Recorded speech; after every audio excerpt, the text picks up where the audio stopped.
absen dulu ya. Yang pertama Danang, Al-Kausar, Kalif, Denny Utami, ada orangnya. Oke. Agnes Putra, Muhammad Imam Zaki, Jimmy, Haditya, Muhammad Reski, Desriandi, Afdali Zikri, Meldi, Kevin Iskandar, Ali Muhammad Rizki, Dion, Adil Bagaspati. Nah, sekarang kan materi pelajaran kita tentang flora dan fauna ya. Nah, kemarin kita mempelajari tentang bioma. Yang bioma apa? Alep? Ekosistem yang terbentuk karena perbedaan letak geologis dan astronomis. Nah, letak geologis itu diakibatkan kenapa? Geologis itu berhubungan dengan apa? Letak batuan. Nah, letak geologis Indonesia secara umum di mana? Ada ingat 3 lempeng besar dunia? Indonesia. Oke, 3 lempeng besar Indonesia ya.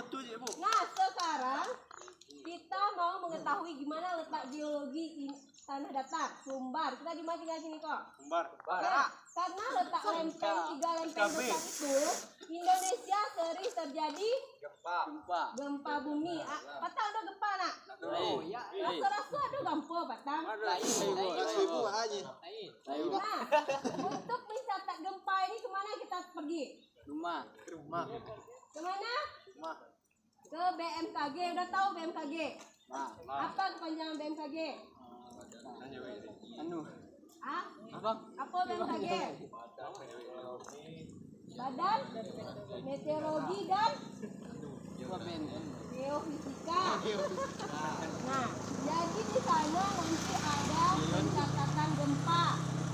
Oke? Udah pernah sebelumnya ke sana? Belum. Nah, ini kamu pernah? Ini maka kita jalan-jalan nih bukan pergi main-main aja ya. Ini yang kita teliti di sana nah. Di sana kan faktor gempa, berarti kita akan lihat ke sana bagaimana pencatatan gempa, bagaimana gempa yang ada di tanah datar ini, bagaimana letak lempeng-lempengnya. Nah, kayak Sumatera ini kan ada lempeng Patang Semangko, tahu? Patang Semangko nggak tahu? Nah, kayak Sumatera ini kan sebelah, jadi gerakannya transform, satu ke atas, satu ke bawah. Itu yang menyebabkan banyak Indonesia apa namanya? Sumbar ini ada Danau Singkara dan Danau Toba. Toba itu di Medan. Danau Singkara. Ayo Danau Singkara itu terbentuk karena patahan lempeng Sumatera. Oke?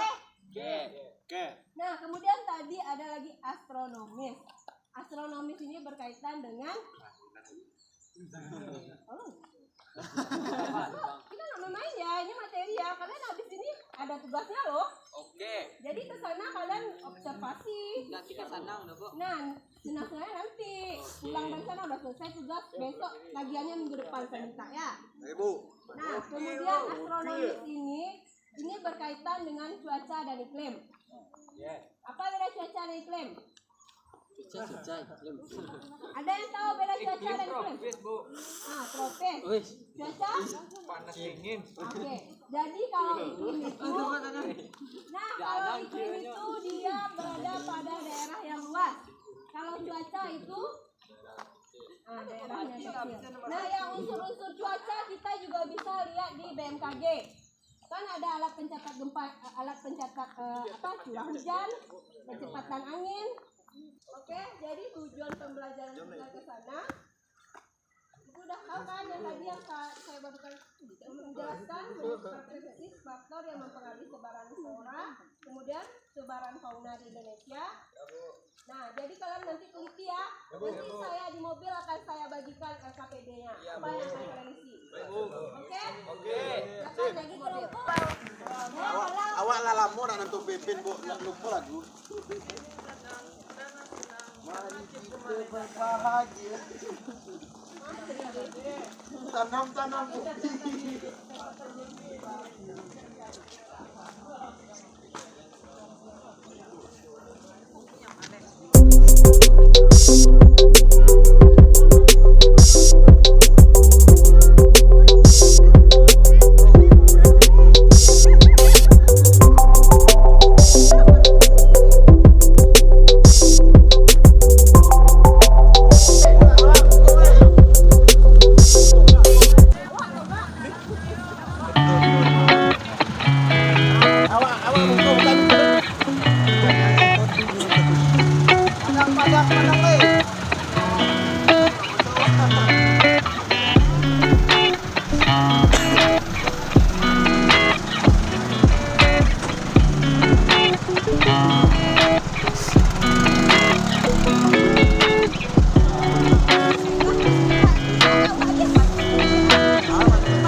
Lah budak istilah.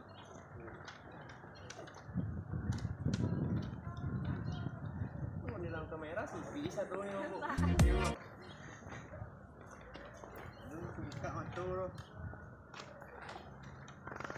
Assalamualaikum warahmatullahi wabarakatuh. Waalaikumsalam warahmatullahi wabarakatuh.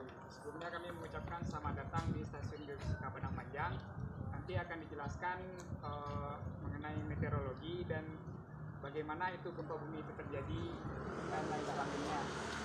Nanti adik-adik bisa ke aula di atas. Nanti selanjutnya akan melihat juga bagaimana processing parameter gempa bumi itu dapat diperoleh nantinya. Mungkin untuk ke atas mungkin sepatunya silakan dilepas, ditaruh di sini. Ya, Pak. Silakan. Maju, jalan.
daerah kita ini memang termasuk pusatnya atau sumbernya gempa bumi. Nanti kita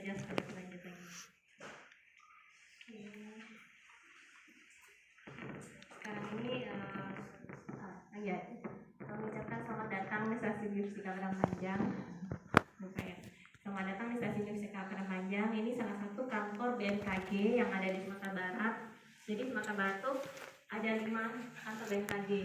Nah, salah satunya di Padang Panjang ini. Kenapa disebut Stasiun Geofisika? Karena di sini tempat pengamatan gempa bumi dan tsunami khususnya untuk daerah Sumatera bagian tengah. Gitu. Ini termasuk Sumatera Utara bagian selatan, Riau Kepulauan, Bengkulu bagian utara, Jambi dan sebagian provinsi Sumatera Selatan. Nah, jadi Sumatera bagian tengah itu masuk ke pengamatannya dari stasiun Geofisika Padang Panjang ini. Ada lagi stasiun BMKG yang ada di Sumatera Barat, ada stasiun klimatologi di Sisincin, yaitu untuk pengamatan iklim. Stasiun meteorologi di BIM di bandara itu untuk pengamatan cuaca, untuk kayak perakiraan cuaca, tahu ya, sering dengar ya. Nah, itu tuh pengamatannya di sana di BIM. Ada lagi meteorologi maritim, itu untuk cuaca pelayaran di Teluk Bayur. Dan satu lagi itu di Kota Tabang, Bukit Tinggi, Palupuh ya. Nah, itu untuk kulit telur tuh enggak, tapi seperti kulit telur yang telah dipecah-pecah, atau seperti bola kaki ya, dia menyatu, ada pertemuannya gitu. Nah, kalau misalnya di bagian mantel ini di bawahnya lebih panas lagi, sehingga bagian mantel yang berupa cairan kental ini akan terjadi arus konveksi seperti kita memasak air. Air konveksi ini. Nah, ketika masak air dan airnya mendidih, konveksi di bawahnya dan ini beda, kekentalannya lebih beda daripada air, ini tenaga yang dihasilkannya juga besar sehingga sanggup menggerakkan lempeng-lempeng ini. Nah, ini dia ada videonya sedikit ya. Akibat dari arus konveksi tadi. Kayak gitu. Let's travel back in time and watch continents move. Moving back in time, the Himalayas and Mount Everest disappear. Mungkin saya selisih ya. Nah, ayo kita kembali ke masa lalu gitu kan. Ternyata jutaan tahun yang lalu itu bentuk benuanya nggak seperti sekarang. Sekarang ada 6 benua 7 samudra ya. Nah, beda. Dulu itu terdiri satu benua yang sangat besar. Amerika Selatan, Afrika itu ternyata satu kesatuan. Terus India, Australia dan Antartika ini juga satu kesatuan. Amerika Utara, Eropa dan Asia. Jadi ada 3 benua besar dulunya. Kita mundur lagi ke beberapa juta tahun sebelumnya. Ternyata dia terdiri satu benua besar yang namanya Pangea tadi. Akibat dari arus konveksi tadi, sehingga terpisah-pisah ke benua itu, seperti posisinya sekarang. Kita asal mulanya. Nah, India aja dari selatan dulu sampai dia ke utara. Jadi untuk ratusan atau jutaan tahun yang akan datang, selama bumi ini masih berputar, posisi benua bisa berubah nggak? Bisa ya. Jadi selama ada bumi masih berputar, arus konveksi masih terjadi, jadi posisi benua itu bakalan akan terus berubah. Nah, ini petanya dan kerennya. Ini awalnya Pangea namanya, atau Pangea untuk bergeraknya. Karena pergerakan antar lempeng itu biasanya 5 sampai 12 sampai 20 cm per tahun. Senti, berapa nih segitu ya? 20 cm gitu ya. Nah, itu pergerakan per tahun. Jadi butuh waktu yang sangat lama untuk mencapai posisi sekarang. Apa efeknya? Efeknya ke sini. Seperti tadi, ada pertemuan-pertemuan antar lempeng tadi. Lempengnya tadi yang saling menggerak tadi. Ada lempengnya bergerak saling mendekati atau bertumbukan ini. Ada saling menjauhi atau berpisah dia. Ada saling berpapasan, bergeseran dia. Geseran. Nah, di tempat-tempat inilah yang sering terjadinya gempa bumi itu. Tempatnya bergeser, berpisah ataupun bertemu. Itu dia. Ini pergerakannya. Ini contohnya. Konvergensi itu seperti apa? Bisa pertemuan antara lempeng samudra dengan lempeng benua dengan lempeng benua, atau lempeng samudra dengan lempeng samudra. Ini ditandai dengan adanya salah satu lempeng yang masuk ke bawah lempeng yang lain. menyusup dia. Nah, gimana pertemuan antar lempeng itu yang menyebabkan gempa bumi? Nah, lihat ya. Nah, ini dia. Pernah ngebayanginnya kenapa bisa kita rasakan gempa itu? Apa yang patah sebenarnya di dalam bumi itu? Ayo kita belum dijelasin. Apa sebenarnya? Kita cuma ngerasain gempa ya. Oke, orang bilang ada yang patah di dalam bumi. Sebenarnya apa yang patah gitu? Lempeng bumi, lempengnya yang mana? Eurasia dan Australia. Iya betul. Tapi di mananya yang patah gitu? Seperti apa? Oh, kita nggak bisa ngelihat ya. Bumi itu yang patah bagian dalam jauh. Australia tadi, ini dia. Di laut kita, di Australia, ini lempeng Eurasia. Dia saling bertemu.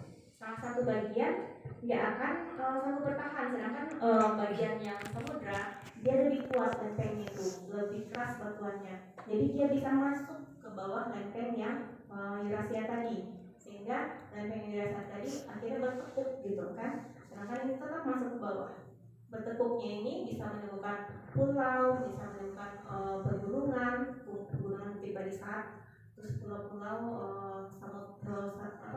Sumatera ini akibat dari lempeng tadi, pergerakan lempeng tadi.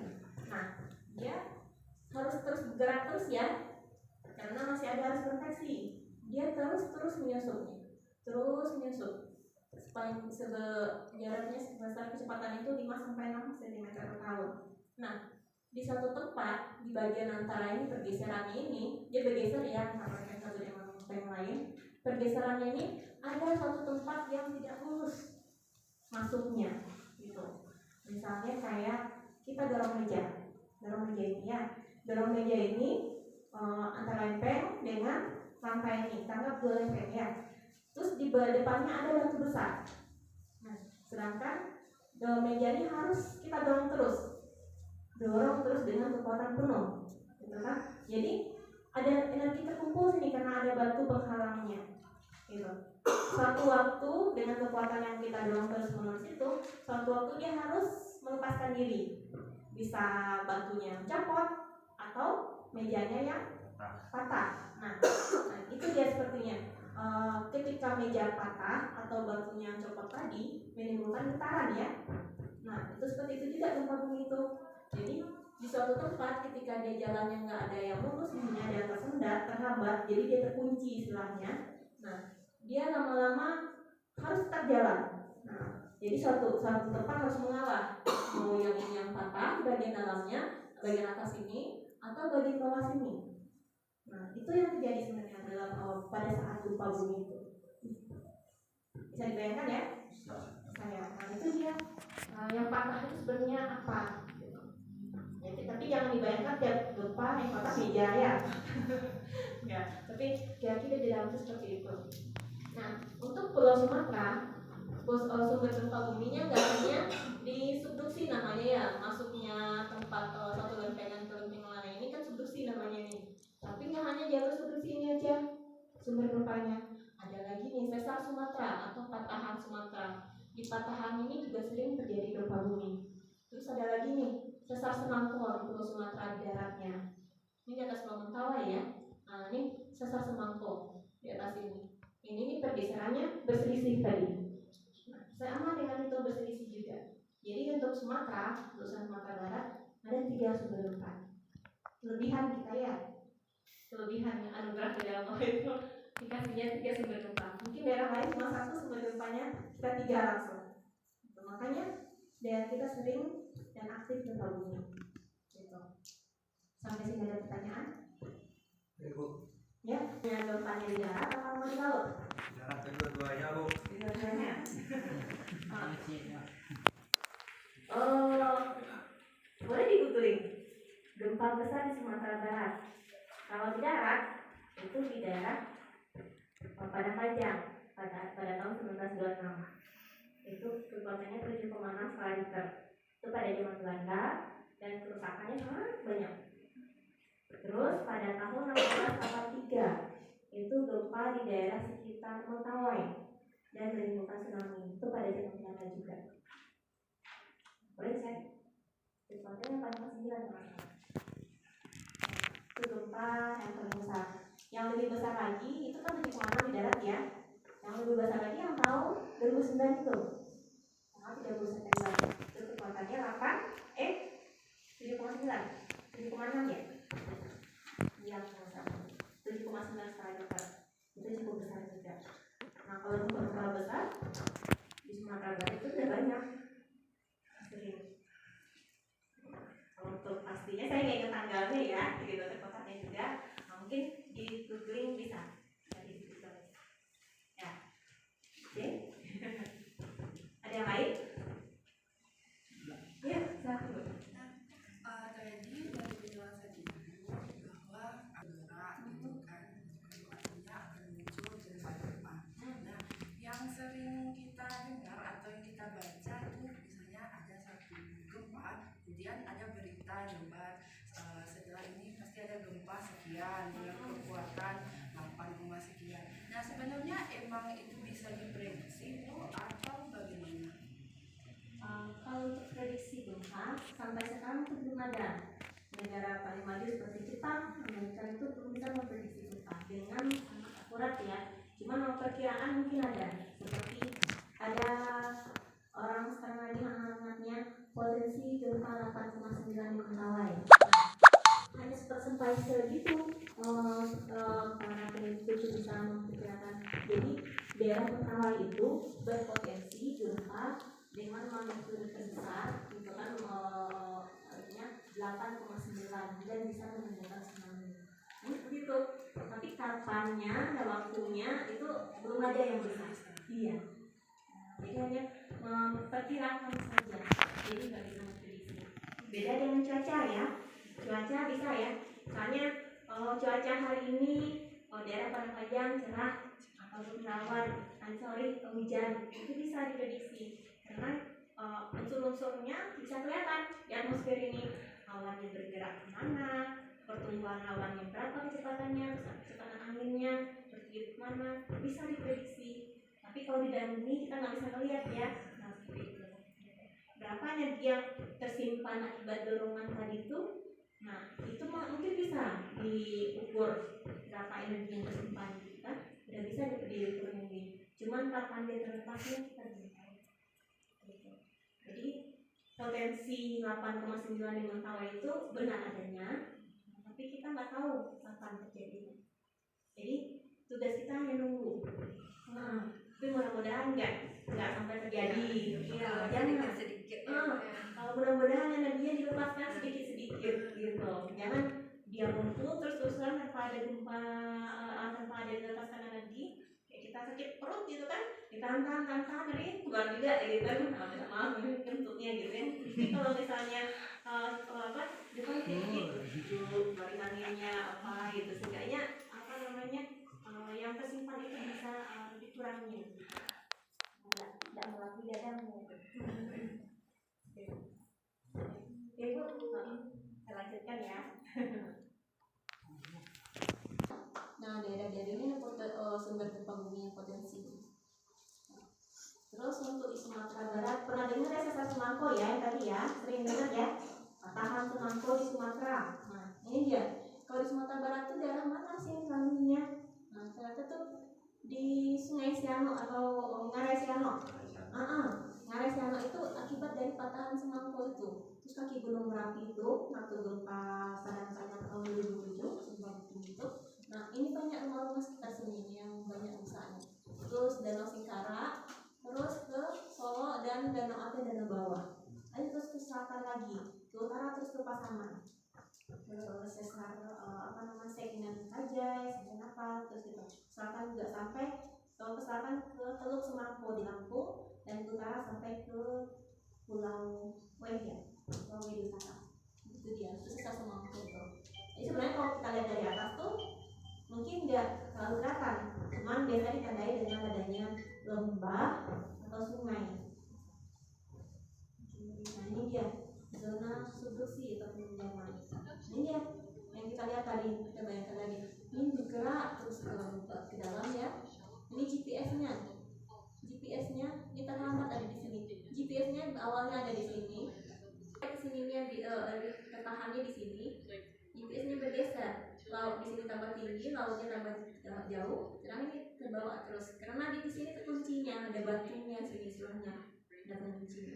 Nah, suatu saat dia akan melepaskan diri. Bisa menemukan tsunami kalau dia di lautan, kalau di darat jelas menemukan banyak kerusakan. Seperti itu kira-kira. Kan ya? Nah, Kepulauan Indonesia wilayah rawan bencana geologi, khususnya gempa bumi dan tsunami, karena merupakan tempat pertemuan 4 lempeng dunia, yaitu lempeng Eurasia, lempeng Indo-Australia, lempeng Samudra Pasifik, dan lempeng Filipina. Interaksi yang terjadi di antara keempat lempeng dunia terbagi menjadi 3 tipe. Yang pertama adalah lempeng bergerak saling menjauh membentuk rekahan. Pergerakan lempeng ini adalah dampak dari gerakan berlawanan secara berputar dari bebatuan panas di dalam bumi. Lempeng yang bergerak berlawanan ini menciptakan daratan baru di dasar laut. Interaksi kedua adalah pertemuan batas dua lempeng yang bergerak saling mendekati dan bertumbukan sehingga menciptakan zona subduksi. Lempeng yang bertemu di dasar laut ini diakibatkan oleh dorongan lempeng yang bergerak berlawanan arah. Bebatuan yang semula ada di dasar laut menghujam ke dalam bumi dan membawa kandungan karbon. Ketika meleleh, bebatuan tersebut mendorong karbon dioksida beserta lava ke permukaan bumi. Semuanya dilepaskan ketika terjadi letusan gunung api. Pergerakan terakhir adalah sebuah lempeng menabrak secara menyerong. Lempeng yang berbeda sehingga tercipta dua komponen gaya. Ini adalah awal mula terciptanya retakan memanjang sejajar batas lempeng yang kemudian dikenal sebagai sesar. Sesar dapat terjadi di dasar laut ataupun di daratan. Sesar Sumatera merupakan salah satu contoh pergerakan lempeng tersebut. Garis yang memanjang dari Teluk Semangko, Provinsi Lampung hingga Aceh lebih kurang sepanjang 1.650 km terbagi menjadi 19 segmen. Pergeseran lempeng pada sesar Sumatera fluktuatif dengan kecepatan 2 cm per tahun. Di beberapa titik sepanjang sesar Sumatera terdapat bagian yang terkunci akibat kontur permukaan sesar yang berbeda. Namun, di jarak sekitar 50 km dari titik yang terkunci, pergeseran sesar terus berlangsung. Ketika kedua lempeng yang terkunci lepas secara tiba-tiba, getaran dahsyat yang menyebar ke segala arah pun terjadi. Getaran ini kita kenal sebagai gempa bumi. Gempa bumi yang bersumber di darat akibat pergerakan sesar aktif meskipun bermagnitudo tak terlalu besar, dengan epicentrum dangkal berpotensi menimbulkan korban, karena letaknya sangat dekat dengan permukiman dan aktivitas penduduk. Bisa jalan kalau misalnya gelombang gempa itu dia kan The motion of similar buildings on different bedrock will be exaggerated to show the arrival of a compressive peak, shearing down and rolling satu kali gempa itu biasanya ada 3 gelombang down. yang penuh oleh Lower shear jenuh air. Nah, introduces a ketika sideways gempa motion ada 3 gelombang, merah, biru, sama may crack walls. apa nih nama satu lagi The itu? rolling surface waves are the ones damaging Kuning. unconsolidated sediment. Ketika The gelombang surface pertama waves datang, enter sediment. ini bangunan masih They aman, slow ini aman, down ini and masih aman. increase in Ketika size. gelombang kedua juga Causing buildings hanya to roll. If not kerusakannya engineered sedikit to aja. motion, Gelombang ketiga, gelombang permukaan, pada tanah but bagian even a yang well-engineered building can sink during the endapan shaking ini sedikit and ya, liquefaction mulai ada of kerusakan di underlying wet bangunannya, sediment. dan tanah yang ada di The first bagian type of ground is jenuh basically air, on solid nah ground. itu biasanya Shows low kerusakannya lebih amplitude parah and high dan frequency banyak waves. When the waves mengalami hit soft likuifaksi. ground, they slow Karena down and increase in amplitude. bagian tanah itu yang awalnya kering di atas ketika ada getaran gempa, sehingga air yang banyak di bawah itu akan menyusut ke atas sehingga tanahnya menjadi gugur atau pengguguran tanah. Nah, itulah salah satu akibatnya terjadi likuifaksi di Donggala. Nah, itu salah satu contohnya. Tapi di Donggala itu kemungkinan airnya tanahnya berada di kemiringan sehingga seperti tanah mengalir di bawahnya bangunannya. Kalau di Padang waktu gempa 2009 itu ada mengalami likuifaksi juga. Jadi bangunan itu ditelan oleh pasir atau tanah gitu yang masuk ke dalam tanah, kayak pasir risat gitu. Tapi dia bukan pasir risat, tapi akibat dari gempa bumi gitu. Jadi suatu tanah, suatu bangunan itu tuh kuat atau enggaknya tergantung tanah benar-benar jadi dari batuan yang keras gitu. Itu sangat membantu. Sampai sini saya pahami ya. Nah, ada pertanyaan? Enggak, ngantuk ya. Nah, ini seismisitas Sumatera Barat, maksudnya titik merah ini peta tentang gempa-gempa yang pernah terjadi di Sumatera Barat 10 tahun terakhir. Di titik merah ini gempa bumi yang pernah terjadi banyak ya. Yang merah, kuning, sama hijau ini juga tergantung kedalamannya. Merah pas gitu. Dan megatrust yang sekarang takutin orang tuh posisinya di sini. Memang sampai sekarang gempanya sangat jarang terjadi. Iya, ya kami catat pun daerahnya sudah banyak gempanya, susulannya pun juga daerah sini juga banyak, ini juga banyak, tapi ini kok belum juga. Gitu. Kalaupun ada, hanya sekali-kali aja. Kalau ini seismisitas Indonesia. Iya. Ini gempa-gempa yang pernah terjadi di Indonesia. Jadi daerah Riau bagian timur, Riau, Kepulauan Riau ya, sama Kalimantan termasuk daerah aman ya, aman bumi. Ini seismisitas dunia. Jadi gempa-gempa sesuai dengan jalur pertemuan antar lempeng tadi. Nah, tempat bertemunya lempeng-lempeng tadi itu sumber gempanya sesuai. Oke. Ini paham ya? Nah, sekarang kita masuk ke peralatan pemantau gempa buminya. Nah, peralatannya apa nama peralatan? Fungsinya untuk mencatat Nah, prinsip kerjanya itu seperti ini. Ditempatkan di atas batuan yang keras gitu kan, atau tanah padat. Biasanya dia lebih ke atas batuan ini kalau bisa yang sangat dalam, tapi sampai ke permukaan. Jadi batuannya besar. Nah, kita taruh alat ini di atasnya, kita pakukan, ya. Jadi dia stabil atau statis dia. Nah, tapi yang di sini hanya yang boleh bergoyang itu bandul ini aja. Bandul ini bisa goyang di kanan, jadi nggak terikat dengan ininya, lempengnya. Nah, lempengnya ini nggak bisa diam, gitu. Nggak bisa gerak, ini diam aja. Hanya bandul aja bergerak. Sama drum ini. Drum ini tempat kita menaruh kertasnya atau untuk mencatatnya. Kalau zaman dulu kan masih pakai kertasnya. Nah, ini dia. Jadi ketika ada gempa bumi, dia menggeser batuannya ke kiri dan ke kanan, ini otomatis ikut bergeser juga, bergerak juga, sampai ke atas ini bergerak. Bandulnya dalam keadaan diam, dia gantung gitu aja, sehingga ini bergerak, ini dicoretkannya pergerakan itu. Nah, sehingga menjadi seperti sinyal gempa. Nah, dari sinyal gempa itu, nah ini dia perkembangan seismograf. Kalau gambar yang tadi berdasarkan prinsip kerjanya ya. Kalau ini perkembangan seismografnya. Mungkin ini zaman Cina dulu. Iya, ada konce ya. Ada zaman Cina dulu, di Cina sama Jepang itu kan udah sering kali gempa juga. Lagi Cina tuh bagian daratan itu. Jadi mereka membuat suatu pencatat atau perekam gempa itu dari bejana perunggu yang terbalik posisinya. Nah, di perunggu ini tinggi sampai 2 meteran, 180 cm kan, ini sangat besar dan berat. Nah, di sininya ada kepala naganya, ini ada mulut kodoknya. Di mulut naga ini ada kelereng-kelereng perunggu juga. Nah, ketika ada gempa itu kan sanggup menggetarkan tanah ya. Jadi perunggu ini berat pun akan digetarkannya pula bejana ini, sehingga kelereng-kelereng jatuh masuk ke mulut kodok tadi. Nah, seperti itu. Jadi dulunya mereka mencatat gempa seperti itu, gitu. Terus sama orang Jerman mulai dibikin pencatatan dari getaran itu, maka kita nyebutnya sinyal. Nah, ini dia bentuknya, terus seperti ini yang portable-nya.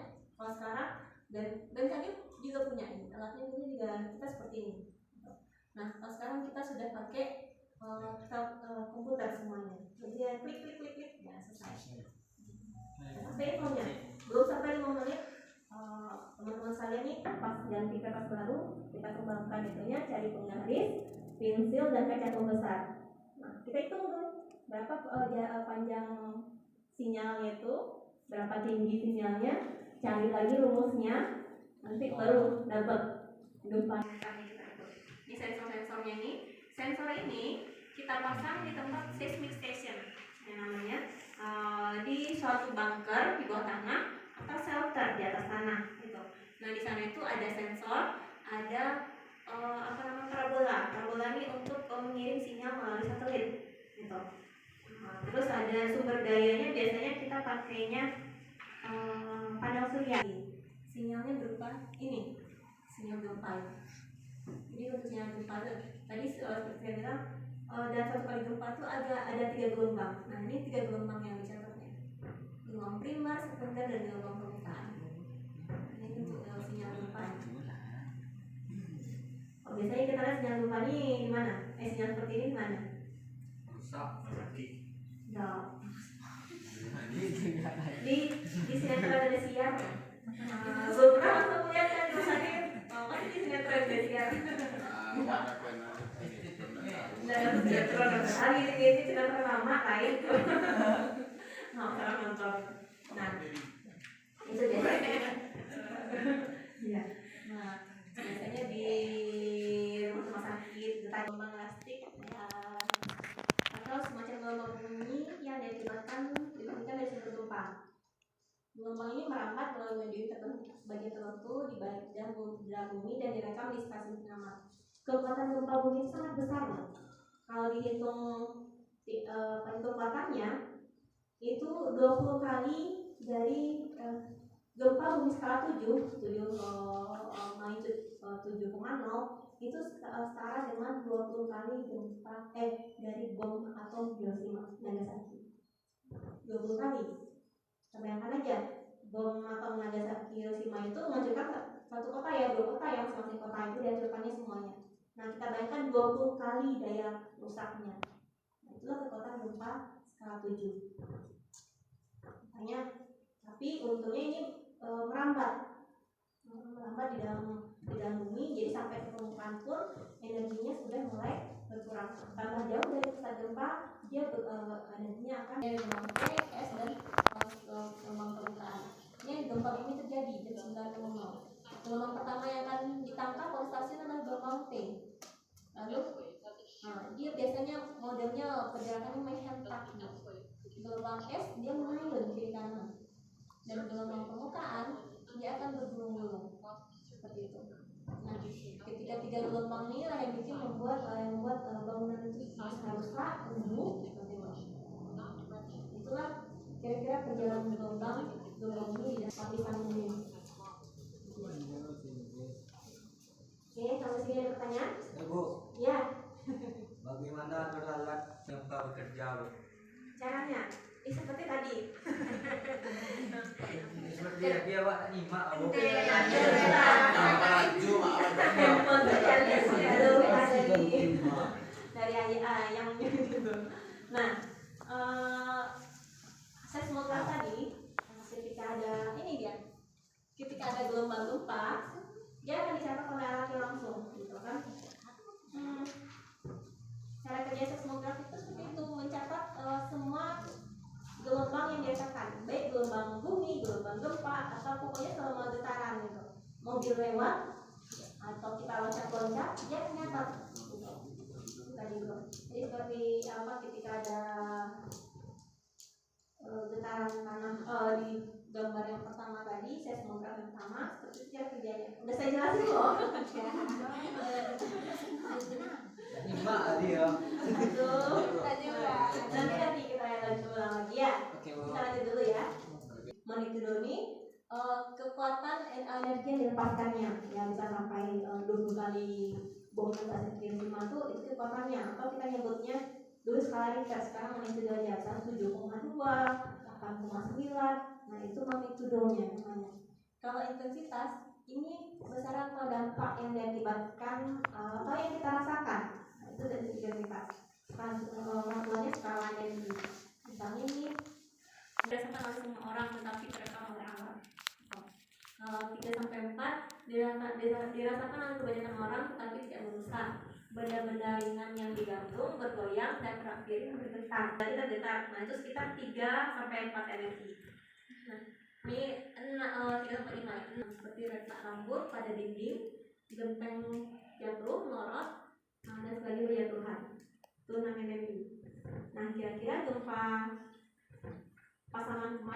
MMI dirasakan? 9 aja. Gimana rasakan waktu itu selama berada di mana? 5. Nah, jadi berada di itu. 3. Nah, dalam sementara itu sekitar 3 MMI.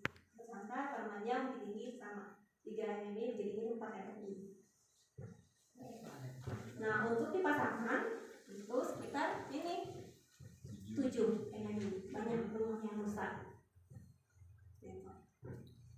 Oke, ini dampak ekonomi udah jelas ya, getaran tanah seperti arus pendek, gas bocor yang menyebabkan kebakaran, dan yang terakhir yang paling besar itu tsunami. Nah, ini foto-fotonya kerusakan bangunan ini pada waktu gempa 30 September 2009 di Kota Padang. Ini kebakaran pada gempa di Jepang di Kobe akibat meledaknya saluran gasnya. Kalau di Jepang tuh gasnya itu ke rumah-rumah tuh kayak PDAM apa sih kok? Jadi pakai pipa gitu. Jadi kita gempa besar di sana di Kobe, saluran gasnya meledak. Nah, ini likuifaksi di Palu di Donggala. Ya, ini rumahnya tertelan ini bukan rubuhnya, ini ditelan sama tanahnya. Bukan tanahnya ini dulu emang benar itu daerah sana itu bekas rawa. Jadi bawahnya itu masih jenuh air, sekarang permukaannya udah kering. Nah, ini sama orang sana. Nah, ketika gempa Palu itu gempanya besar dan terus terjadi, jadi didetakkan terus mendekat tanahnya, sehingga air yang awal tanahnya jadi berongga jadinya karena nggak stabil lagi gitu. Jadi air yang di bawah itu dipapar juga di dalamnya. Terus ini tanah longsor. Ini pada gempa 30 September 2009 di Padang Pariaman. Di satu kampung ini ditutup sama longsoran. Di Pandike. Ya, ini tsunami. Tsunami di Palu. Ya, sampai sana ada katanya. Nah, pada zaman ini 1892 ini 12.000 orang ini 12.000 orang sangat banyak sekali. Penduduknya masih sedikit, itu 12.000 ini sangat besar korbannya, banyak korban itu. Sehingga makanya tsunami ini dipakai sebagai bahasa internasional, korban yang sangat besar. Makanya dipakai kata tsunami. Terus ini syarat terjadinya tsunami. Sebenarnya tsunami itu enggak hanya, kalau ini syaratnya berdasarkan tsunami akibat gempa bumi. Yang ada tuh grup band di Sapu Habis itu. Itu terkenal ya kan? Kalau grup band apa nama grup band itu? Pada warning tsunami, gerbang-gerbangnya itu langsung otomatis ketutup gitu. Tapi gempa pada tahun 2011 ini ternyata menemukan tsunami yang sangat besar, sehingga tembok yang 10 meter ini aja bisa terlewati sama dia. Padahal udah tinggi kali teknologi mereka, sanggup dia memasang tembok sepanjang pelabuhan ini, kota pelabuhan ini. Nah, ini dia ketika dia sampai ke daratan. Nah, tsunami korban Jepang itu dia sampai sekarang masih menemukan korban, tapi mereka lebih ke bangunannya atau ke akibat tsunami ini besar. Cuma korban jiwa mereka nggak terlalu banyak gitu, karena mereka cepat emosinya, tahunya. Terus proses terjadi tsunami seperti apa? Nah, ingat tadi ini subduksi ya. Ketika ada bagian yang terkunci di sini, ini. Nah, ini terus didorongnya ini. Nah, lama-lama nih misalnya ke pulau-pulau Mentawai ini, dia ketarik ke dalam, gitu kan? Suatu saat melepaskan diri, dia akan keluar lagi ke posisi semula, dan riakannya itu ketika terlepasnya itu bisa menemukan gelombang tsunami. Itulah kalau untuk di daerah subduksi, khususnya untuk di daerah-daerah seperti Aceh, pantai barat Sumatera, seperti Mentawai juga, ini tipe-tipe penyebab tsunami ini. Mendorong masalah laut di atasnya, saya akan menemukan gelombang. Gelombang ini kalau di tengah laut dia nggak terlalu tinggi kayak gelombang biasa aja, tapi kecepatannya bisa seperti kecepatan pesawat jet, sangat cepat. Jadi kapal-kapal yang ada di tengah laut itu dia nggak bisa membedakan antara masih aman di atas tengah laut gitu. Nah malah di pantai ada perubahan, ini bisa air lautnya surut ke tengah laut akibat ada patahan yang tadi, mengisi patahan yang tadi tuh. Lalu dari arah tengah laut itu seperti ada tembok air. Dia cepat itu. Ketika di tengah laut dia tingginya nggak terlalu tinggi, tapi sampai ke tempat yang mulai dangkal, kecepatannya berkurang, tingginya akan naik di gelombang itu.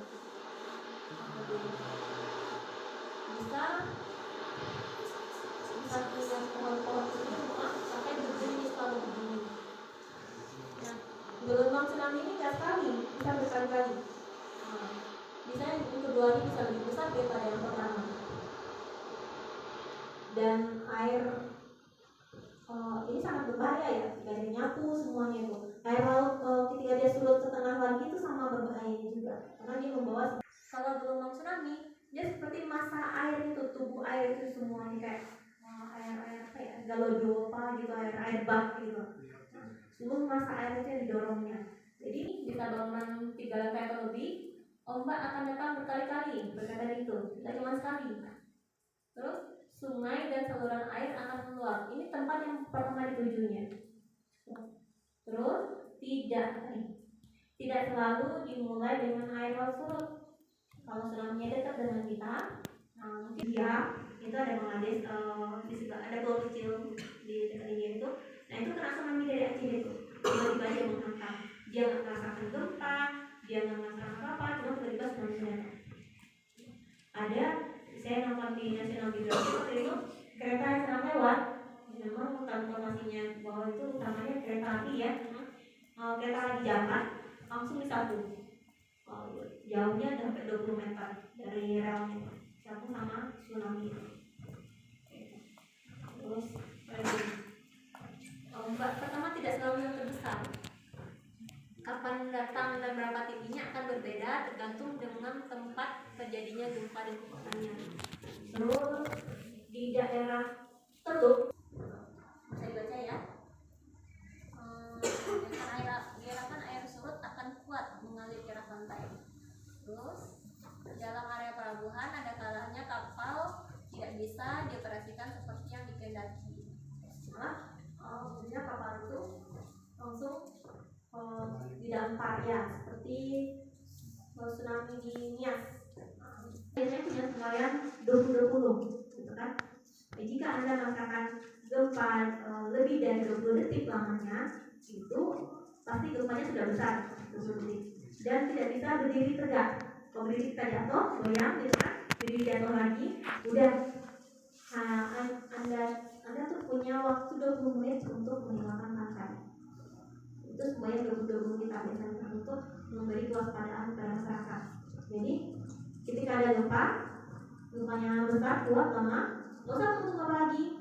Jangan pula tunggu mana yang mau coba sulit, ya sulit dah ya, tidak sulit. Nampak selfie dulu, jangan. Pokoknya langsung tinggalkan laut, pergi ke terlalu jauh dari laut atau ke tempat yang tinggi, minimal 2 lantai, lebih 2 lantai atasnya langit, ini 2 lantai di atasnya daknya itu seminimal.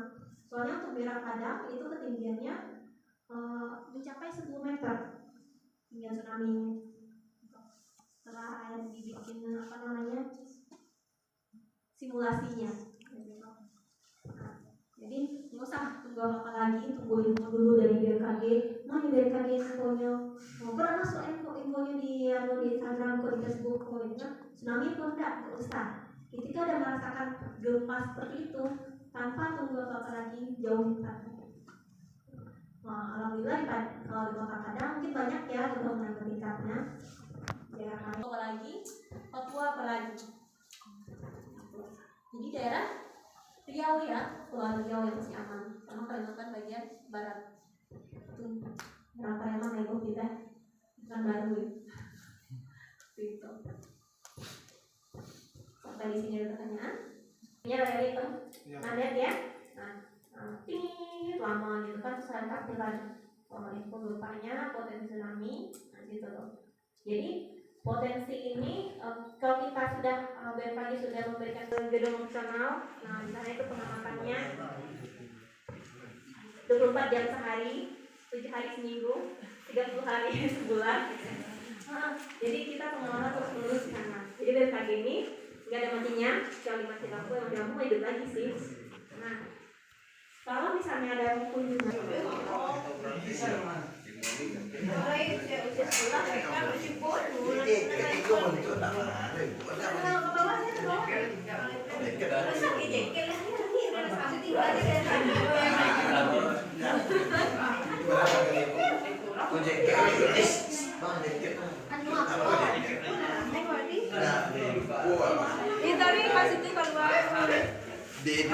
Siapa membuka bawah di? Siapa dia udah nanduk tadi mana? Kok ada sekolah? Tekan aja. Betul masih kecil lu lah. Atau Ibu Dewi.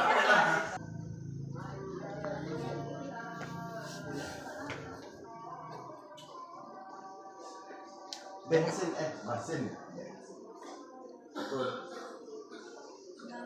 Kemudian hasil keluaran analisa itu keluar sini. Jadi ada parameter gempa bumi ya. Biasa teman-teman lihat di TV atau di Facebook, di media massa. Oke, seperti ini parameternya kurang lebih kayak gini. Ini yang kita share, selesai kerja kita. Dan kita update kalau ada gempa bumi dirasakan, kita cari infonya. Kemudian kita di sini ada komputeran di ujung itu. Terus 50 sampai 200 km dari kantor ini. Itu. Secara real time atau mendekati real time. Ada. Kalau tidak ada, ini Wis gimana di sini? Ada apa lagi?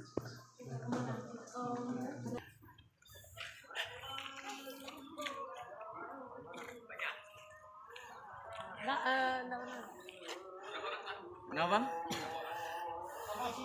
30? 30?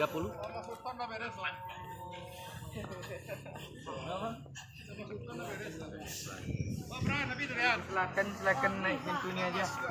Jadi teman-teman kumpul sini dulu aja.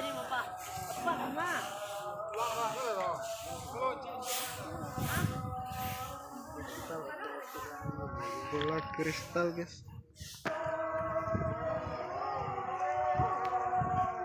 Nanti kita lihat. Nah, coba baca. Pintu selatan 22 Maret sampai dengan 24 September. Jadi, alatnya itu akan dihadapkan ke arah sini ketika pada rentang tanggal segini. Tapi sekarang kan nggak masuk rentang ini, jadi kita muter. Namanya termometer. Termometer untuk mengukur suhu. Tapi kenapa ada 4? Yang pertama itu adalah termometer minimum. Jadi fungsinya itu untuk mengukur suhu paling rendah pada saat satu hari. Jadi dalam satu hari itu kita bisa tahu suhu rendahnya berapa. Kalau di BMKG nanti bisa lihat, oh kalau suhu terendah dalam hari ini atau tanggal ini tuh misalkan 18 derajat. Kalau di Padang Panjang itu biasanya ada garis hitam ini. Nah garis hitam ini nggak bakal bergoyang kalau nggak kita pindahin.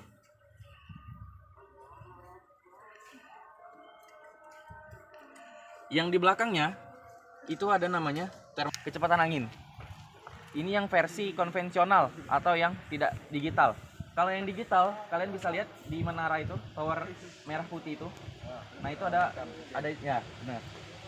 Sebelahnya itu ada wind vane, sebelahnya ada ini ya.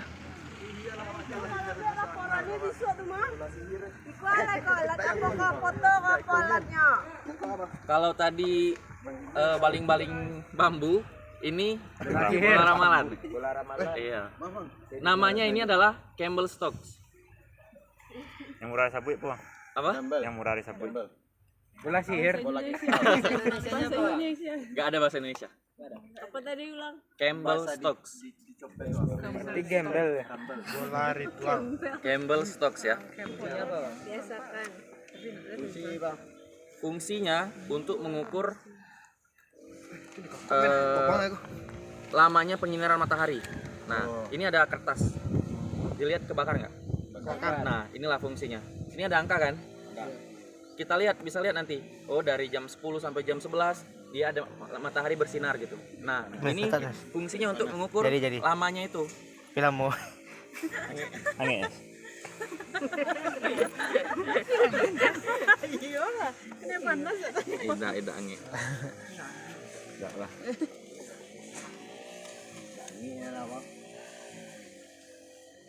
Coba tak maju bang, tuh bang. Ya. Jadi fungsinya untuk mengukur lamanya penyinaran matahari. Bukan intensitasnya ya, bukan kuatnya, tapi Kolam susu. Nah, ini biasanya bersih, tapi karena habis potong rumput jadinya banyak rumput ya. Iya. Itu apa Pak? Alkalin. Nah, ini Baterai. namanya adalah panci penguapan atau evaporimeter. Gimana cara bacanya? Bacanya itu dalam 1 hari. Jadi dibaca pada saat pagi hari. Pagi hari baca. Nah, di sini itu ada namanya still well. Yang ada kailnya. Nanti dilihat. Terus itu kan ada air tuh. Kita harus lihat kail ini harus muncul di permukaan. Baru kita ukur. Nanti ada kelihatan. Iya. Ya hancur lah. Biasanya berupa ketinggian milimeter. Nah, nanti data-data inilah yang akan dijadikan perakirawan untuk memprediksi cuaca. 3 hari. Kita lanjut, ini adalah tabung gas rumah kamu gede ya berarti. Ini adalah penakar hujan. Sesuai namanya, dia untuk mencatat banyaknya hujan turun pada hari itu. Nah, sebenarnya sama alat ini sama alat yang di situ. Sama-sama fungsinya adalah untuk mengukur hujan. Tapi yang di sini beda tipe. Dia menggunakan pias dan pena. Tapi pada saat ini tidak digunakan karena akan diganti. Ketika air masuk, ini corong ini, ketika air masuk, observatorium. Fungsinya sama untuk menakar hujan, tapi ditakarnya dengan cara menggunakan gelas ukur. Dia cuma ditampung. Karena volumenya di bawah. Biasanya kan tinggi itu untuk panjang gitu. Karena ada rumusnya. Pengukuran ini menggunakan luas area dengan volume airnya. Ini untuk mengukur polutan. Polutan dan radiasi. Jadi polusi dan mengeluarkan radiasi itu diukur menggunakan alat ini. Kurang lebih seperti itu. Ada nggak yang ingin ditanyakan? Karena di tabung ini itu dia ada namanya elektromagnetiknya.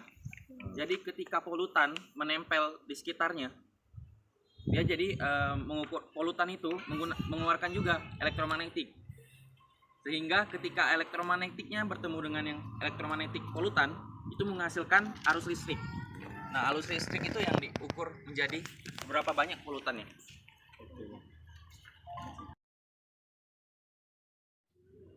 Karena merupakan tempat pertemuan 4 lempeng dunia, yaitu lempeng Asia, lempeng Indo Australia, lempeng Samudra Pasifik, dan lempeng Filipina. Interaksi yang terjadi di antara keempat lempeng dunia terbagi menjadi 3 tipe. Yang pertama adalah lempeng bergerak saling jauh membentuk rekahan. Pergerakan lempeng ini adalah dampak dari gerakan berlawanan secara vertikal dari bebatuan panas di dalam bumi. Lempeng yang bergerak berlawanan ini menciptakan daratan baru di dasar laut. Interaksi kedua adalah pertemuan batas dua lempeng yang bergerak saling mendekati dan berhubungan sehingga menciptakan zona subduksi.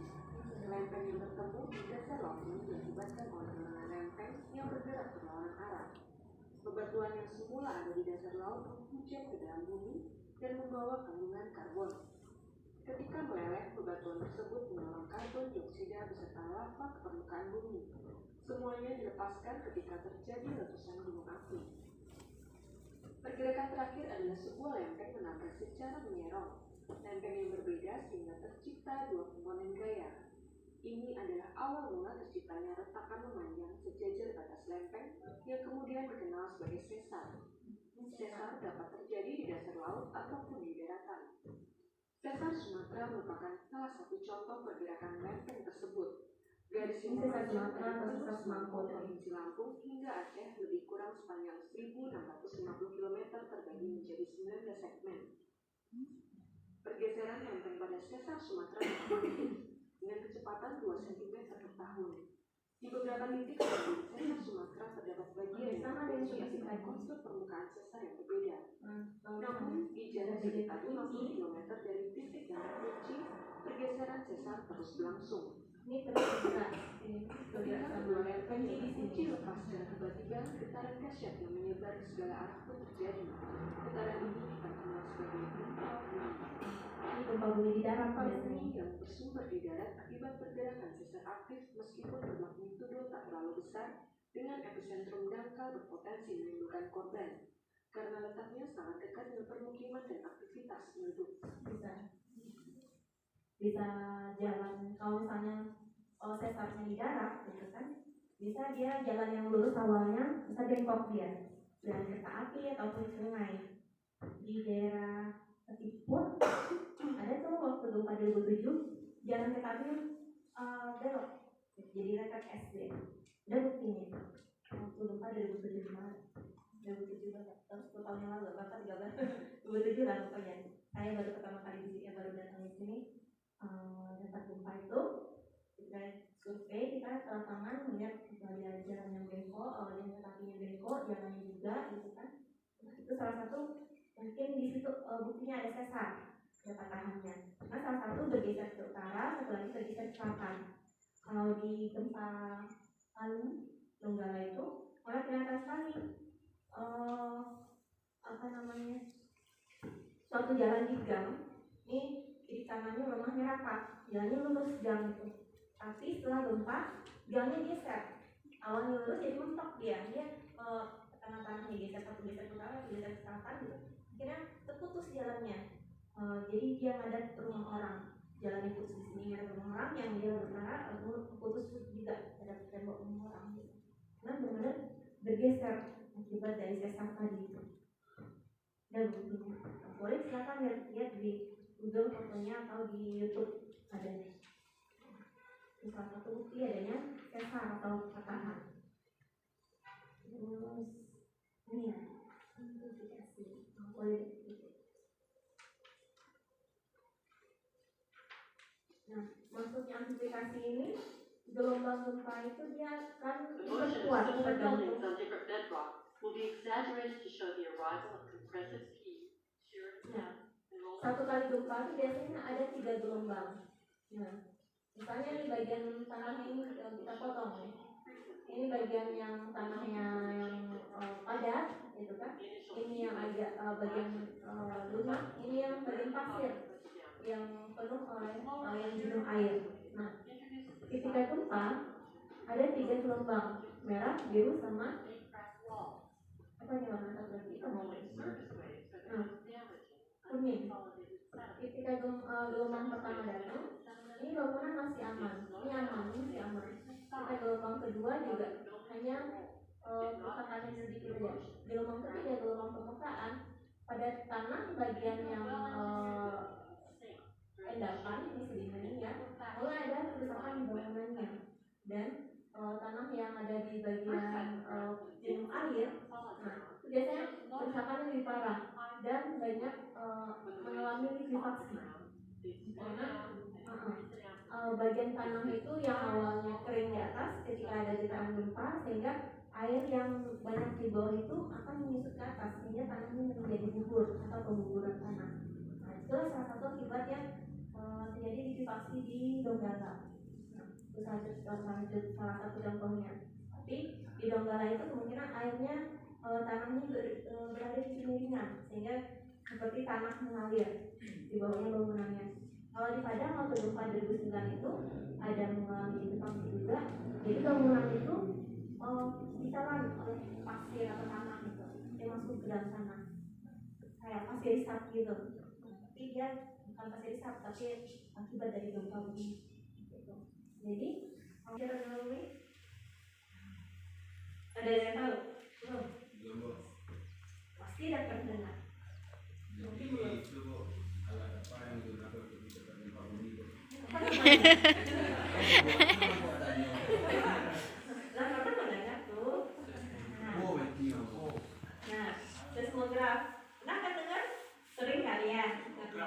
seismograf atau seismometer boleh. Seismometer itu alat pencatatnya, atau seismograf ini seperangkat alatnya. Kalau bisa yang sangat dalam, tapi sampai ke permukaan, jadi batuannya besar. Nah, kita taruh alat ini di atasnya, kita pakukan, ya. Jadi dia stabil atau statis dia. Nah, tapi yang di sini hanya yang boleh bergoyang itu bandulnya aja. Bandul ini bisa goyang di kanan, jadi nggak terikat dengan ininya, lempengnya. Lempengnya ini nggak bisa diam, gitu, nggak bisa gerak, diam aja. Hanya bandulnya bergerak sama drum ini. Drum ini tempat kita menaruh kertasnya atau untuk pencetaknya. Kalau zaman dulu kan masih pakai kertas ya. Nah ini dia. Jadi ketika ada gempa bumi, dia menggeser batuan ke kiri dan ke kanan, ini otomatis ikut bergeser juga, bergerak juga, sampai ke atas ini bergerak. Bandulnya dalam keadaan diam, dia gantung gitu aja, sehingga ini bergerak, ini dicoretkannya pergerakannya itu. Sehingga menjadi seperti sinyal gempa. Dibikin pencatatan dari getaran itu, atau kita nyebutnya sinyal. Nah ini dia bentuknya, terus seperti ini portable-nya. Kalau sekarang dan kami juga punya ini, alatnya dulu juga kita seperti ini. Nah kalau sekarang kita sudah pakai komputer semuanya. Jadi ya klik, ya selesai. Sampai infonya, belum sampai 5 menit. Teman-teman sekalian nih udah tahu nih gampangnya di mana, bu, gampangnya tadi di mana, kan kecepatannya barat. Dulu kita masih pakai alat ini, nggak ikut dulu dong. Ini kita punyanya ya. Nah, ketika ada gempa, itu kan satu kertas nih ya. Nah, ketika ada gempa, selesai gempanya dirasakan, kita buka kertasnya, pas ganti kertas baru, kita kembangkan itunya, cari penggaris, pensil dan kaca pembesar. Nah, kita hitung tuh berapa panjang sinyalnya itu, berapa tinggi sinyalnya, cari lagi rumusnya, nanti baru dapat gempanya kekuatannya berapa, lokasinya di mana. Itu butuh waktu 1 jam. Baru kita ketahuan itu pusatnya di mana. Sama sekali. Kalau sekarang udah komputer, belum sampai 5 menit 3 menitan udah sampai, dan infonya sudah bisa diberikan ke masyarakat. Alhamdulillah ya, canggih handphone kita. Gitu. Nah, ini sensornya, atau seismometernya kita sebut. Ini sensor-sensornya ini. Sensor ini kita pasang di tempat seismic station, yang namanya di suatu bunker di bawah tanah atau shelter di atas tanah, gitu. Nah di sana itu ada sensor, ada parabola. Parabola ini untuk mengirim sinyal melalui satelit, gitu. Terus ada sumber dayanya, biasanya kita pakainya panel surya dari sinar matahari ya. Nah itu sumber dayanya, diteruskan ke aki, baru sambungin ke alat ini, dan dengan satelit dikirimkan ke kantor-kantor BMKG. Sinyalnya berupa ini, sinyal gempa ini. Jadi untuk sinyal gempa itu tadi seperti saya bilang, dan satu kali gempa itu ada 3 gelombang. Nah ini 3 gelombang yang dicatatnya, gelombang primer, sekunder, dan gelombang permukaan. Ini untuk sinyal gempa ini. Biasanya kita lihat sinyal gempa ini di mana? Sinyal seperti ini di mana?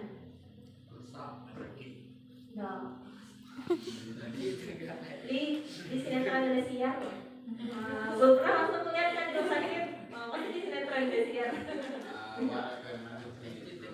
Dan aku sinetron, hari ini meeting sinetron lama lain. Nggak pernah nonton. Nah, ya. Nah, biasanya di rumah sakit detak jantung ya. Terus ini gelombang seismik, gelombang elastik ya, atau semacam gelombang bunyi yang diakibatkan ditemukan dari sumber gempa. Gelombang ini merambat melalui bagian tertentu di balik dalam bumi dan direkam di stasiun pengamat. Kekuatan gempa bumi itu sangat besar loh. Kalau dihitung kekuatannya itu 20 kali dari gempa bumi skala 7 magnitudo 7,0 itu setara dengan 20 kali gempa dari bom atom Hiroshima Nagasaki. 20 kali. Bayangkan aja, bom atom Nagasaki Hiroshima itu menghancurkan satu kota ya, 2 kota yang masing kota itu dihancurkannya semuanya. Nah kita bayangkan 20 kali daya rusaknya. Nah, itulah kekuatan gempa skala 7. Makanya, tapi untungnya ini merambat di dalam bumi, jadi sampai ke permukaan pun energinya sudah mulai berkurang. Tambah jauh dari pusat gempa, dia energinya akan makin berkurang, makin jauh, makin lemah. Jadi kekuatan gempa yang kita, misalnya gempanya di Mentawai. Nah, orang yang merasakan di Padang dengan orang yang merasakan di Solo ataupun Batu Sangkar itu beda kekuatannya. Nah, itu disebut dengan kita menyebutnya skalanya MMI nanti. Jadi skala berdasarkan kekuatan yang dirasakan. Tapi kalau energinya dimanapun di pusat bumi, di permukaan bumi mencatatnya, sensornya, stasiunnya itu akan sama kekuatannya, magnitudonya berapa. Nah ini dia gelombang gempa, bagaimana dia merambatnya. Misalnya ini stasiun pengamat ini tempat pencatatan gelombang seismogramnya. Jadi ada gelombang P, S dan gelombang permukaan.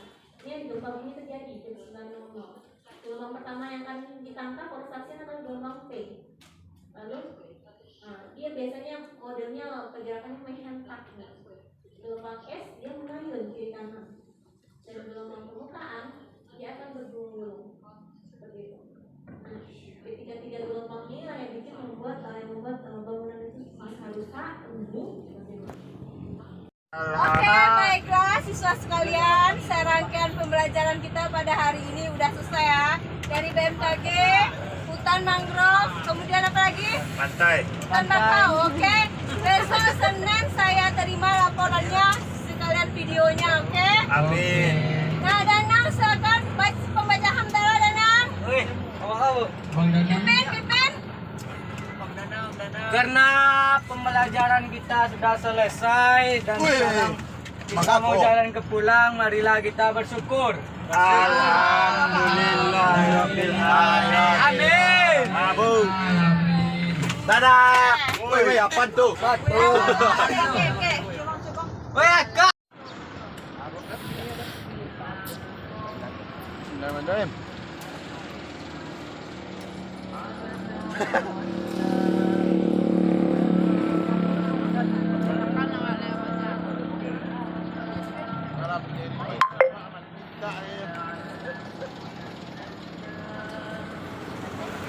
Woi, buku. Ada kau. Udah riwin, jangan ada kau bawa videonya.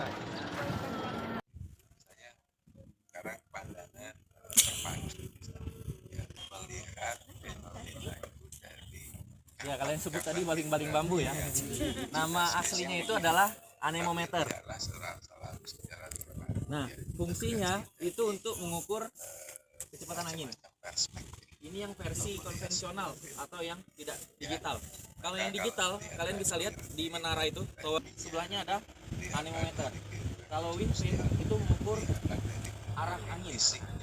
Arah angin itu dari atau ke. yang terjadi. Ada yang tahu nggak? Kira-kira arah angin itu dibaca dari atau ke? Dari Ke barat ke selatan. bebas. Arah angin kalau internasional itu dari. Secara terpadu bisa supaya Daerah Minang ke ya? bisa tahu dong. Ya, jadi fungsinya untuk mengukur kecepatan dan arah angin. Jelaskan panah di batu jadinya banjir. Ini ya. Kalau saya Itu kalau laporannya bisa tuh Mas. Kalau tadi baling-baling bambu, ini rumble stock. dapatkan informasi Apa? Yang gampang yang gampang disebut. Nggak ada bahasa Indonesia. Apa tadi ulang? Campbell stock. dengan geometri sosial. Campbell stock ya. Biasakan. Fungsi bang. Fungsinya untuk mengukur lamanya penyinaran matahari. Nah, ini ada kertas. Nah, inilah fungsinya. Ini ada angka kan? Kita lihat, bisa lihat nanti. Oh, dari jam 10 sampai jam 11 dia ada matahari bersinar gitu. Nah, ini fungsinya untuk mengukur lamanya itu.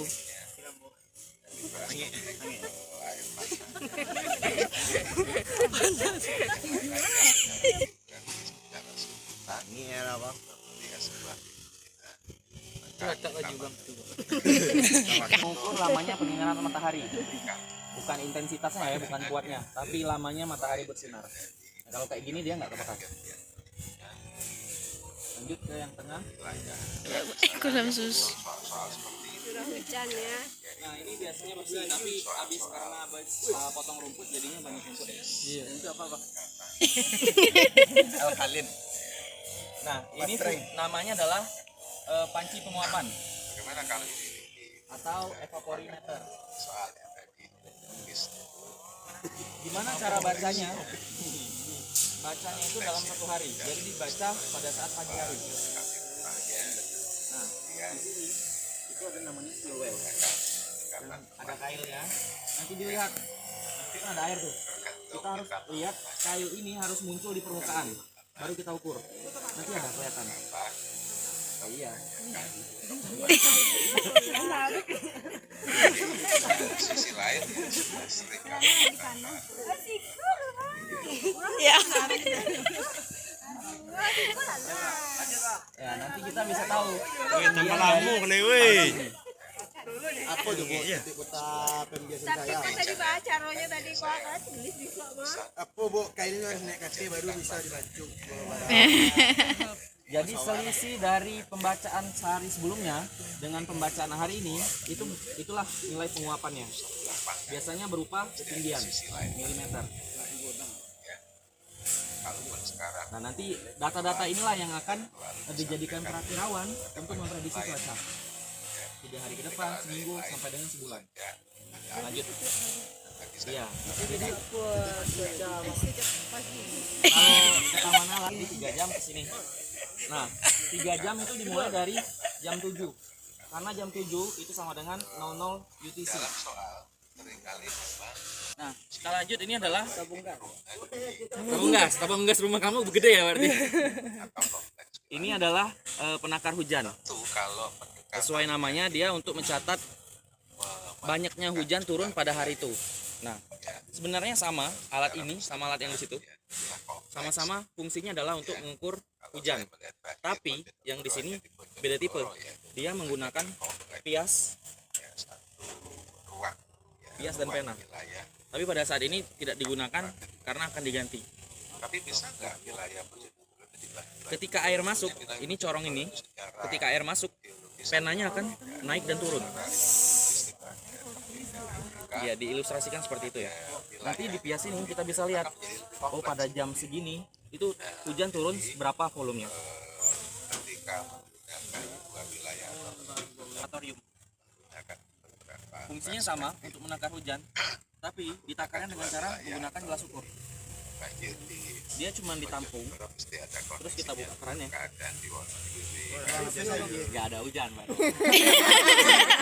Kalau ada hujan, kita ukur. Berarti tinggi hujannya berapa? Penasaran gak sih kenapa penguapan dan air itu semuanya yang berkaitan dengan air diukur tinggi, bukan volume? Biasanya kan tinggi itu untuk panjang gitu. Karena ada rumusnya. Pengukuran ini menggunakan luas area dengan volume airnya. Sehingga ketika volume dibagi dengan luas area, itu akan satuannya menjadi hanya panjang. Dimensinya cuma meter. Sebagai tampilan. Ini sebenarnya bukan alat BMKG, tapi alat yang dititipkan ke BMKG dari Badan Nuklir. Nah, fungsinya untuk mengukur polutan. Alat yang membuat polusi dan mengeluarkan radiasi itu diukur menggunakan alat ini.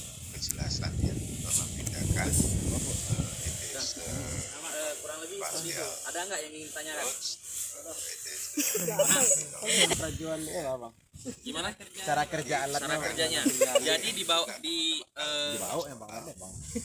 tabung ini itu dia ada namanya elektromagnetiknya.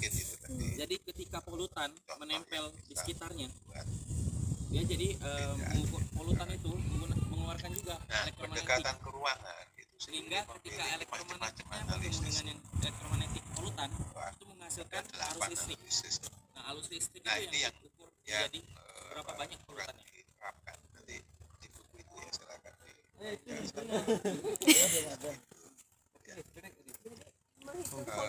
ada 8 sekolah yang dari analisis keruan. Jadi kita nggak dapat, kecuali kalau ada stasiun GAW namanya Global Atmospheric Watch yang di fungsi alatnya kali Bu, dia bisa mengukur kualitas udara, memang khusus untuk kualitas udara. Jadi pendekatan ke ruang tengah tidak terhenti hanya sampai Jadi merah tuh lanjutkan analisisnya karena kebetulan di sini stasiun bedakan.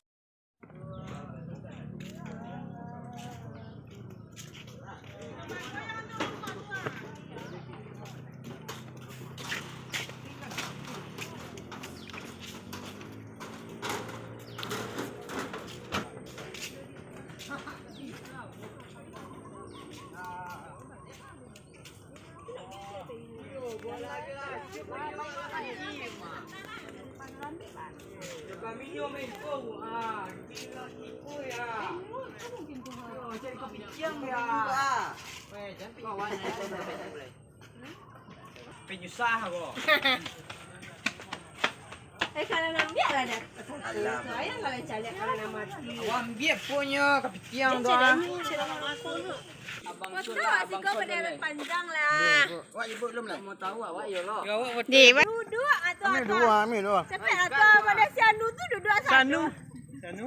Sanang kan. Ini nak kalau folio kalau Yang ini mandi udah main poli. Nama dia artis kan negara ya, Bu. Model poli ya. Betul Ibu Nes, Bu betul Bu. Hah? Betul Bu. Mak foto.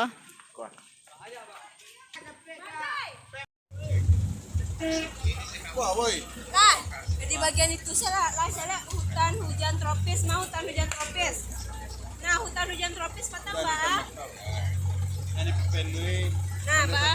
Jadi kalau dilihat dari situ ya hutan hujan tropisnya, cahaya tidak masuk sampai ke dalam tanah hutannya, tidak tembus ya. Jenis tumbuhannya bagaimana? Sama sejenis atau gimana? Beda-beda jenisnya, oke. Coba lihat tadi kalian udah lihat kan di BMKG curah hujan di Siko Nah, hewannya tuh lah semua. Ya Bu, tuh yang tagak sapi itu aduh. Ya, jadi jenis tumbuhannya berbeda-beda ya, hutan hujan tropis, satu lagi nanti kita ke hutan mangrove. Sampel aja ri. Awak ambil lah, awak cicak. Ini ambil lah Kak pohon tuh. Seorang ya tuh. Siapa pohon? Alah tuh mah. Ya apa sih kan tuh? Mangrove. Oh, itu yang mangrove tuh. Iya.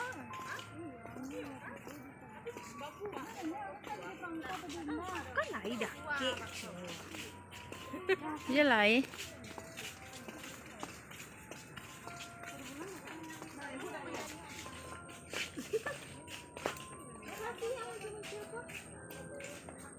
Anak murid aduh le dua.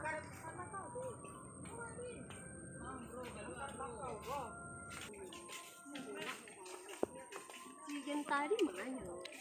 Dua foto Kak. Tadi rumah.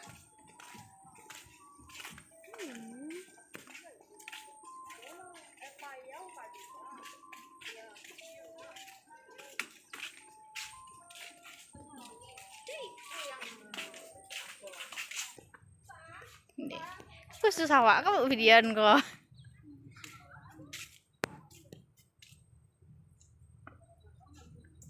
Tinju sarui kok.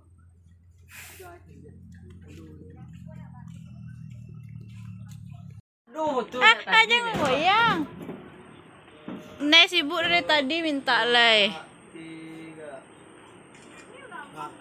Belum. Baiklah siswa sekalian, saya rangkaian pembelajaran kita pada hari ini udah selesai ya. Dari BMKG, hutan mangrove, Kau usah naik dah. hutan bakau, oke? Besok Senin saya terima laporannya, sekalian videonya, oke? Amin. Nah, silakan baca pembacaan bacanya. Pimpin. Karena pelajaran kita sudah selesai dan sekarang kita mau jalan ke pulang, marilah kita bersyukur. Amin. Dadah. Woi, apa tuh?